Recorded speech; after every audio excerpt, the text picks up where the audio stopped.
입니다. 안녕하십니까? 저는 미랄교회 누구누구입니다. 그렇죠. 예. 환하게 밝게 우리가 인사하면서 한 영혼 한 영혼 하나님께 인도하는 은혜가 있기를 주님의 이름으로 축복합니다. 우리 같이 잠시 기도하고 함께 말씀 나누겠습니다. 살아계신 아버지 하나님 감사합니다. 오늘도 귀한 날 허락하여 주시고 아버지의 말씀 대언할 수 있는 은혜의 자리를 주심을 감사합니다. 이 시간 주께서 사용하여 주셔서 이 부족한 종이 오직 하나님 말씀만을 전하는 은혜의 자리가 되도록 주님 축복하여 주옵소서. 모든 영광 주께 올려드리며 살아계신 주 예수 그리스도 이름으로 기도하옵나이다. 아멘. 오늘 우리가 읽었던 본문에 보면 합판체라는 그런 식물이 하나 등장합니다.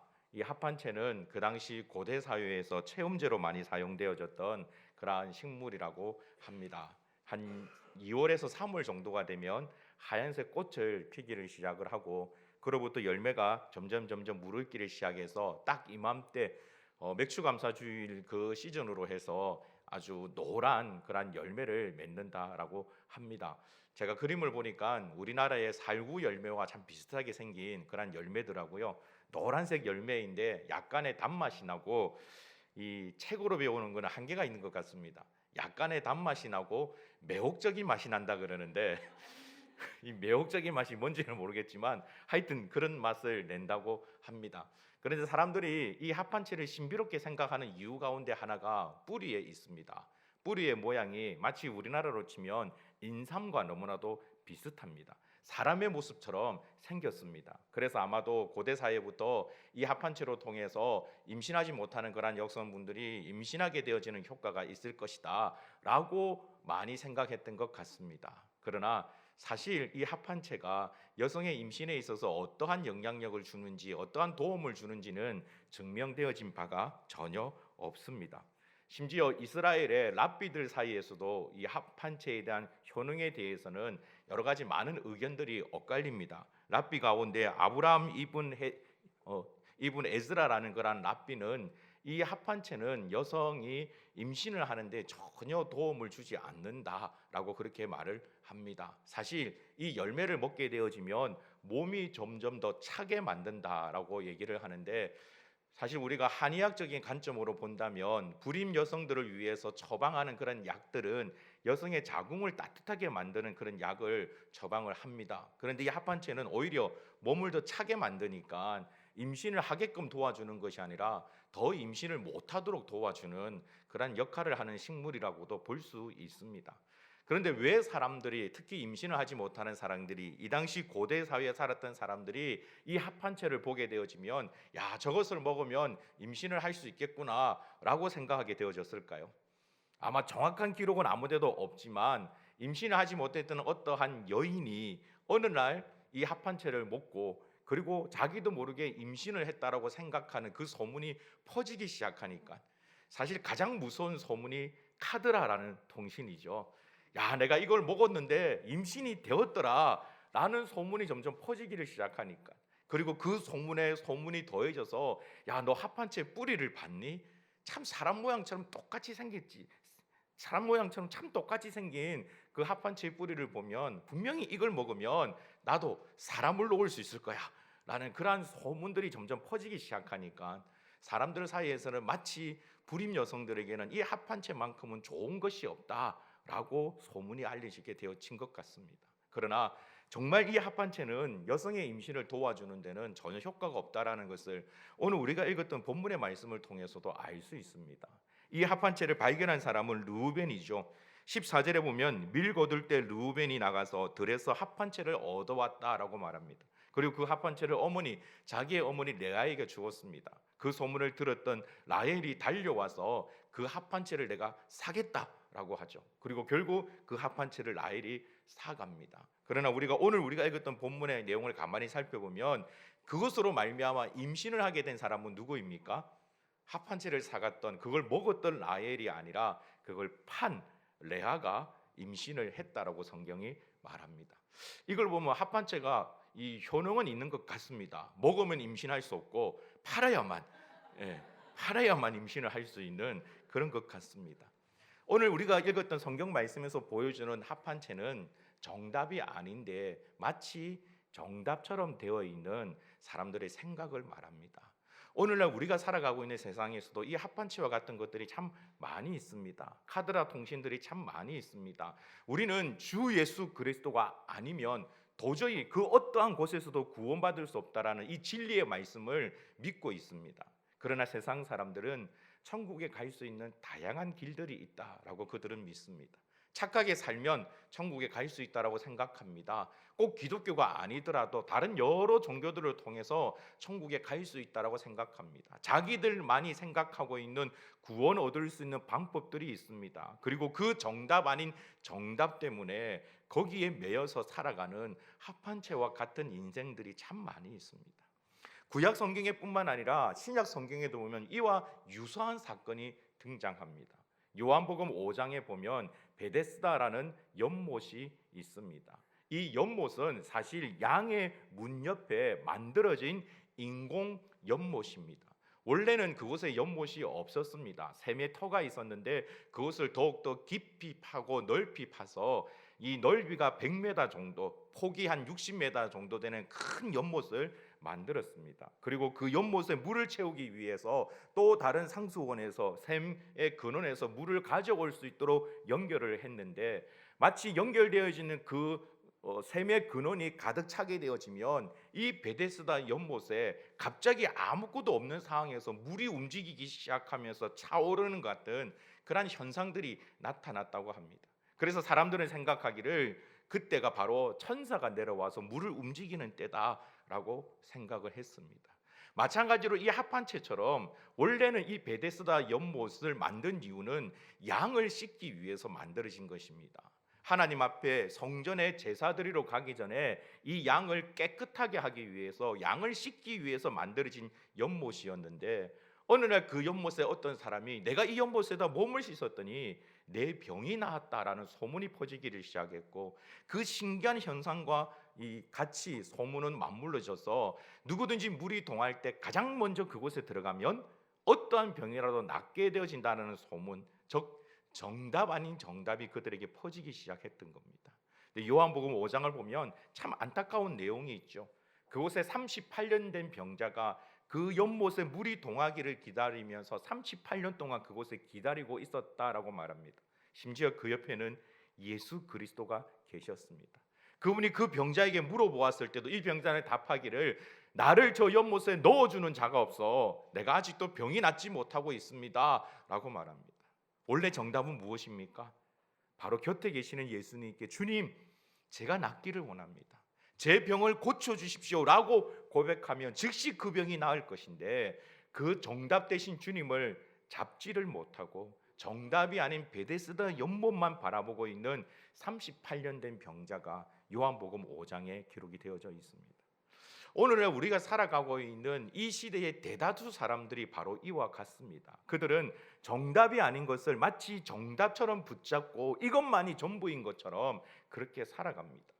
그런 자들에게 복음을 전한다는 것이 참 쉽지 않습니다. 그것이 잘못되어졌다, 예수 그리스도만이 참된 진리다라는 사실을 전하는 것이 참으로 쉽지 않습니다. 그러나 여러분, 그럼에도 불구하고 우리가 전해야 될 것은 이 복음의 진리인 줄 믿습니다. 그래서 성경은 우리에게 말하기를 이 복음 전하는 길이 마치 가시밭 길과 같고 좁은 길과 같고 십자가의 길과 같다라고 우리에게 말씀하는 이유가 바로 여기에 있습니다. 잘못된 정답을 붙잡고 그 합합체를 붙잡고 나아가는 어리석은 인생을 향하여 그것이 아니다, 하나님께로 돌아와야 된다고 외칠 수 있는 저와 여러분이 되기를 주님의 이름으로 축복합니다.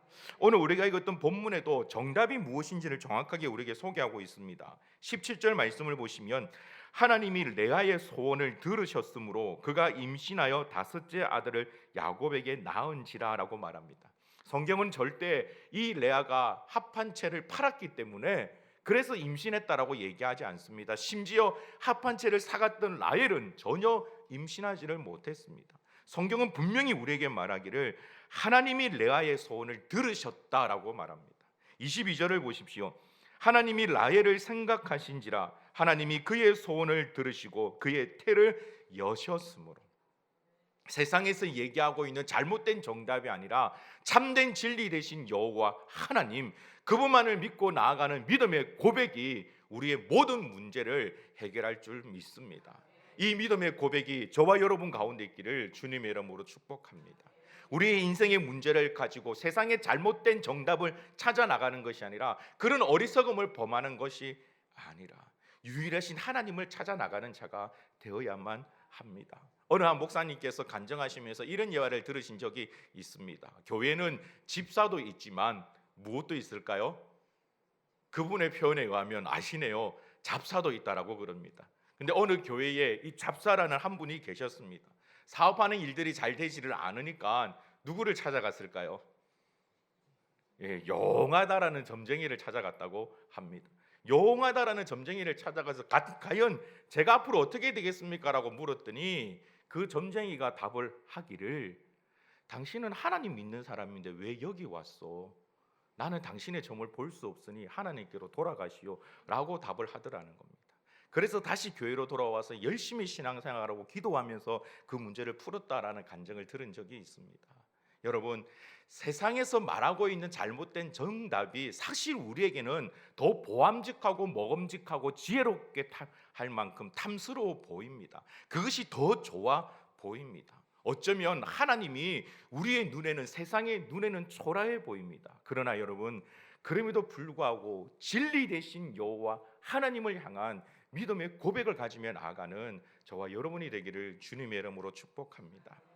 여러분들이 복음을 전하는 그 대상자들이 마치 합판체처럼 우리에게 다가올 수가 있습니다. 도저히 불가능한 것처럼 보일 수가 있습니다. 그러나 하나님께서 역사하시면 그 모든 문제가 풀릴 줄 믿습니다. 하나님만이 정답입니다. 하나님을 의지하며 나아가는 그것만이 가장 유일한 정답입니다. 그러므로 사랑하는 성도 여러분, 저와 여러분이 다윗처럼 살아갈 수 있기를 주님의 이름으로 축복합니다. 사무엘상 17장 40절을 보면 다윗이 골리앗을 대면했을 때의 사건이 기록되어져 있습니다. 제가 한번 읽어드리겠습니다. 손에 막대기를 가지고 시내에서 매끄러운 돌 5을 골라서 자기 목자의 제구 곧 주머니에 넣고 손에 물매를 가지고 블레셋 사람에게로 나아가니라. 이 다윗이 골리앗 앞으로 나아갈 때 했던 모습을 성경이 우리에게 보여주고 있는데, 참 재미있는 것은 이 다윗이 손에 매끄러운 돌 5을 골라갔다라고 말합니다. 어떤 분은 이 5에 대해서 해석하면서 참 재미있게 해석하시는 분도 제가 본 적이 있습니다. 5개의 돌에는 각각 의미가 있는데, 첫 번째 돌은 믿음의 돌이요, 두 번째 돌은 말씀의 돌이요, 이런 식으로 해석하시는 분도 본 적이 있습니다. 그러나 그것은 올바른 성경적인 해석이 아닙니다. 사실 다윗이 왜 돌을 5개를 가져갔는지 성경이 우리에게 명확하게 얘기하고 있지는 않습니다. 그러나 한 가지 추측해 볼 수 있는 구절이 있습니다. 사무엘하 21장 16절에서 22절의 말씀을 보면 후에 다윗이 그의 군사들과 함께, 그의 군대와 함께 했던 싸움, 전쟁에 대해서 기록하고 있는데, 그 기록 가운데 이러한 표현이 있습니다. 사무엘하 21장 22절에 보시면 이 4사람 가드의 거인족의 소생이 다윗의 손과 그의 부하들의 손에 다 넘어졌느니라 라고 말합니다. 성경은 골리앗 외에도 거인이 4명이 더 있었다라고 말합니다. 사실 지금 사무엘상 17장에 보면 이 골리앗 앞에 이스라엘 군대가 두려워 떨고 있지 않습니까? 근데 상식적으로 생각하면 이해가 되지 않습니다. 왜냐하면 사울의 군대는 그 전까지 계속해서 승리를 했습니다. 전쟁에서 승리만을 해왔습니다. 사기가 하늘을 찌를 때입니다. 그런데 거인 한 명을 보고, 3m 정도 되는 거인 한 명을 보고 그 군대가 두려워서 떨었다. 사실 잘 이해가 되지 않습니다. 그러나 반대로 골리앗 한 명뿐만이 아니라 그 뒤에 또 다른 거인 4명이 더 서 있었다, 5명의 거인이 있었다라고 생각한다면 이스라엘 군대가 적어도 두려워했다라는 것이 보다 더 쉽게 이해가 되어집니다. 만약 이것이 사실이라면 다윗은 지금 믿음의 고백을 가지고 골리앗뿐만 아니라 그 뒤에 서 있는 4명의 거인조차도 내가 다 넘어뜨릴 것이다, 저 5명의 거인을 넘어뜨리는 데는 몇 개의 돌만 있으면 된다? 5개의 돌만 있으면 된다 라는 믿음의 고백을 가지고 다윗은 나아갔던 것입니다. 골리앗이 쓰러진 것을 보고 블레셋 군대가 놀라 두려워하며 도망쳤다고 성경은 말씀합니다. 그 도망친 무리 가운데 이 4명의 거인이 포함이 되어 있는 것이죠. 다윗은 5개의 돌을 준비했지만 그 5개의 돌을 다 사용할 수가 없었습니다. 왜요? 도망을 쳤기 때문에 그렇습니다. 그러나 나중에 다윗과 그의 군사들이 나머지 4명의 거인족을 다 죽여버리는 내용이 성경에 기록되어져 있습니다. 사랑하는 성도 여러분, 이번 우리 미랄 온가족 초청 주일을 준비하면서 우리가 하나님 앞에 이분을 초대하겠습니다라고 작정한 명단이 185명입니다. 아마 이번 주일에 이 185명이 다 오시지는 않을 겁니다. 저희들이 선물을 준비를 했는데 저는 믿음이 부족해서 그런지는 몰라도 혹시나 이 선물이 부족하면 어떨까라고 고민을 하고는 있습니다만 185명이 다 오지는 않을 겁니다.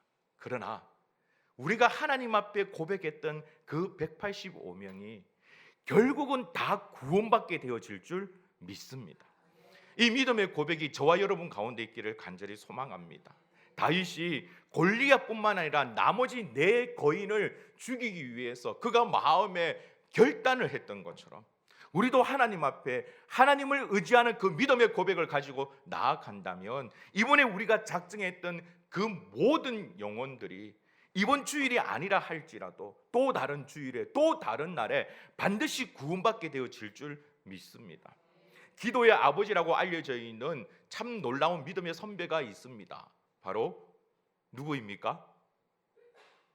기도의 아버지라고 알려져 있는 6만 번의 기도 응답을 받았다라고 하는, 갑자기 저도 이름이 생각이 안 나네요. 조지 물러 맞죠? 예, 조지 물러라는 그분도 이 기도의 응답의 6만 번이라는 기도 응답 가운데 대부분의 기도는 그가 소천하고 난 다음에 이루어진 기도다라고 말하고 있습니다. 비록 그가 하나님 앞에 기도하고 있을 때는 응답되지 않았지만 그가 했던 그 모든 기도는 하나님께서 기억하시고 들으시고 반드시 응답해 주셨다라는 것입니다. 이것이 바로 우리가 믿고 있는 믿음의 대상 하나님에 대한 모습입니다. 하나님께서는 우리의 모든 기도를 이미 들으셨습니다.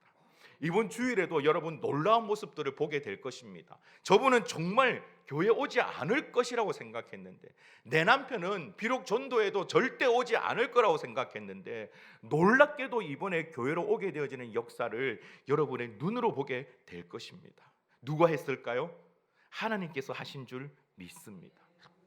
이번에 응답되지 않는다 할지라도 우리가 하나님 앞에 기도했던 그 모든 영혼들은 반드시 하나님께서 정해놓으신 그때에 우리에게 응답해 주실 줄 믿습니다. 그러므로 사랑하는 성도 여러분, 하나님을 의지하며 나아가는 자들이 되길 주님의 이름으로 축복합니다. 오늘 본문에 등장하는 레아는, 본문에 등장하는 라헬은 하나님을 의지하는 이와 같은 믿음의 고백이 없었습니다. 세상의 방법들을 의지했습니다. 합한채라는 그러한 식물을 의지했습니다. 그러나 그 모든 것들이 헛된 것이라는 것을 성경은 우리에게 분명히 보여주고 있습니다. 오늘날 우리가 살아가는 이 삶들 가운데서도 골리앗과 같은 거대한 세상의 모습들이 우리 가운데 있습니다. 아무리 복음을 전해도 이 세상에서 바쁘게 살아가는 그 사람들은 절대 교회에 오지 않을 것 같습니다. 그러나 여러분, 이미 목사님을 통해서 오늘 여러분 간증을 통해서 또 들으셨지 않습니까? 우리가 하나님 앞에 이 귀한 날을 정하고 기도하고 나아갔더니 오히려 지나가던 한 분이 미랄 교회에서 초청 주일을 한다고 하는데 제가 와도 됩니까? 라고 묻는 역사가 우리 가운데 나타나고 있습니다. 하나님께서는 이미 우리 가운데 역사하고 계신 줄 믿습니다. 하나님께서는 이미 우리 가운데 행하시고 계실 줄 믿습니다. 그 하나님의 행하심을 믿음으로 고백하며 더욱더 강하고 담대하게 나아갈 수 있는 저와 여러분이 되시길 주님의 이름으로 축복합니다. 이제는 더 이상 안 될 것이라고 생각하는 것이 아니라, 이제는 더 이상 우리가 스스로 포기하는 것이 아니라 오히려 믿음의 또 다른 말은 여유라고 말합니다. 이 믿음의 여유를 가지고 내가 하나님 앞에 기도하고 하나님 앞에 이 영혼을 내어드렸으니 하나님께서 언제 이 영혼을 구원시키실지 그때를 기대하는 마음으로 바라볼 수 있는 저와 여러분이 되시길 주님의 이름으로 축복합니다.